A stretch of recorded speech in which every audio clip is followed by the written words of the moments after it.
let's take a look at our top selections for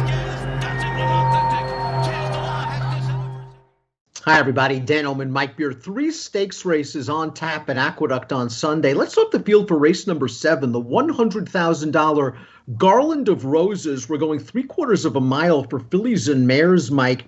Pretty intriguing group with Lady Ninja, the number 1, listed at 2-1 on our friend David Aragona's morning line. Going to be bringing some Southern California speed and adding blinkers. Yeah, she's going to do that off the layoff. An interesting new face in this race, to be sure, Dan. We'll see what kind of price you can get on her.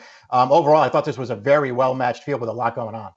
Let's take a look at the Timeform U.S. pace projector. And Lady Ninja has shown speed in California. She has been away. The blinkers come back on. She's going to be fresh from the inside post. And again, her speed should play well. According to this race, I don't know, Mike, you look at this pace, Honey I'm Good has such speed from the outside. I think this post position gives Manny Franco plenty of options. Yeah, no, that's definitely true. I mean, it'll be interesting to see how the pace plays out. According to the pace projector, they don't have it, fast or slow with any advantage to front runners or closers, but they do have 3 horses, sort of right up there together. So we'll see if they wind up contesting it. Let's talk a little bit about Lady Ninja, first-time Shug McGahee graded stakes winner last year in Southern California, only an abbreviated campaign in 2020. 2 starts, and they stopped on her in the middle of February. Yeah, that's I guess the real concern here. I guess she's been privately purchased since we've last seen her. Now she's in Shug McGahee's barn off of a long layoff. But as you mentioned, she's going to bring speed to this race, and I think that's a good thing. Once Baltus claimed her, he got her pretty good in a hurry out there, Dan. Got on a little run there with winning 5 of her 8 dirt sprints for a little time period there. There was a grade 3 win. There was a win over CC, who went on to win a couple of grade 1s. So, I mean, she did a lot of good things. And if she shows up off the layup with her good race, she could be very tough in here. And class relief, as you mentioned, she was in against Hard Not to Love last time out in the Santa Monica. After that race, she was 3 times graded stakes place Hard Not to Love with a couple of 96 buyers. Saguaro Row has not been seen since running in the Barbara Fritchie back in February. Her race 2 starts back in the Interborough. I thought she got a great trip at Aqueduct over a wet track. She sat in behind a big pace battle. She made a nice 4-wide bid to the front, and she won that race, maybe dressed up by the trip, but she might get a wet track again, and she's run well fresh in the past. Yeah, that was the sort of the key for me with her, Dan, because overall her trainer, Mike Stidham, doesn't have great numbers off of long layoffs, but it seems not to be a problem for this horse. She was a big debut winner, first time out way back in 2017, came back from that long layoff last April for Stidham and looked really good again. And I just thought she got better from there. She's a little inconsistent. I feel like there's a way to look at her and feel like she won't always give you her best performance, but when she does, she's pretty good. And I think she fits really well in this race because I do think there is a chance that she gets a contested pace in front of her. And while the trip worked out for her in the Interborough, I just don't think the track on Fritchie Day played to her style. You needed to be close up to the pace. She's trying to rally from last against some solid horses. Bridalwood Cat is the 3. We haven't seen her since the middle of September when she took on a solid horse in Bronx Beauty, a horse that came back to be stakes placed in Maryland with an 83 buyer. This is a filly that just hasn't run back to her races from late 2019, early 2020. Yeah, I mean, listen, the first 2 times they sprinted her off of that layoff, she looked really good and got good figures for those races. After that, things haven't really gone that well for her. I mean, I suppose the correction in March, the last time she was on this track, she had an excuse that day because she stumbled very badly at the start. On the other hand, though, that was a race that totally fell apart. So, she, in a lot of ways, she had the best of it being off the pace early and she still couldn't get up. I don't know, Dan. I know she's run a couple of fast races. I'm not much of a fan of hers, and I didn't really want her in here.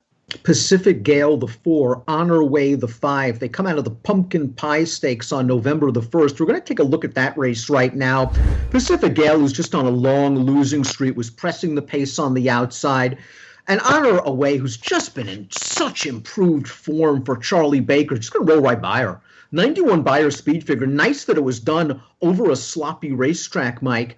It might be wet again at Aqueduct on Sunday. Honor Way is just in very, very good form. And in some ways, I think she's the horse to beat, seeking her 13th lifetime score. Yeah, I mean, I don't really disagree with that. She's in very good form right now. 2 wins from her last 4 starts, and they're the 2 best speed figures of her career, Dan, even though she's a 6-year-old mare. Just going really well right now. And I guess, with Honor Way, you could perhaps worry a little bit about her cutting all the way back to 6. Because for the most part, Charlie Baker's kept her in sort of the elongated sprint 6.5, 7.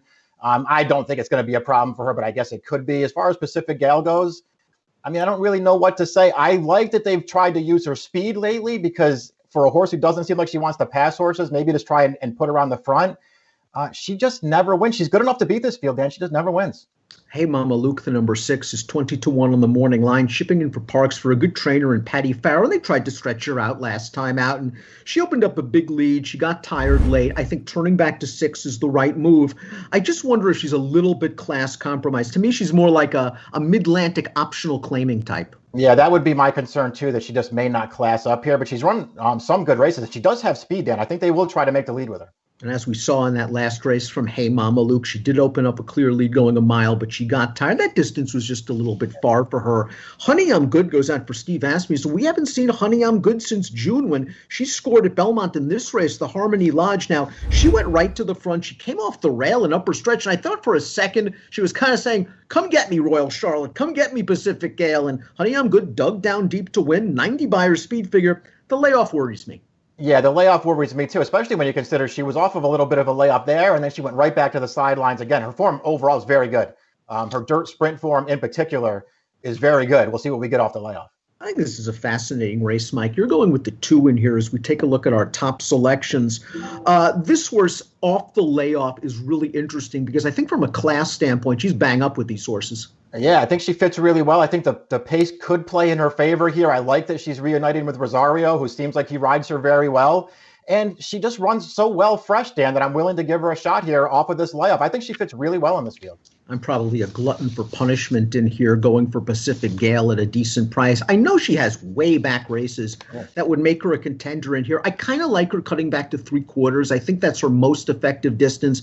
A wet track could work to her advantage. I also think that On Her Way is just going to run very well. I think Charlie's got this horse in excellent form right now. And again, a wet track would be okay for her. Mike, you're going 2-5-1-7. I'm going 4-5-7-1. It's the Garland of Roses. It's a really nice card at Aqueduct on Sunday. Best of luck.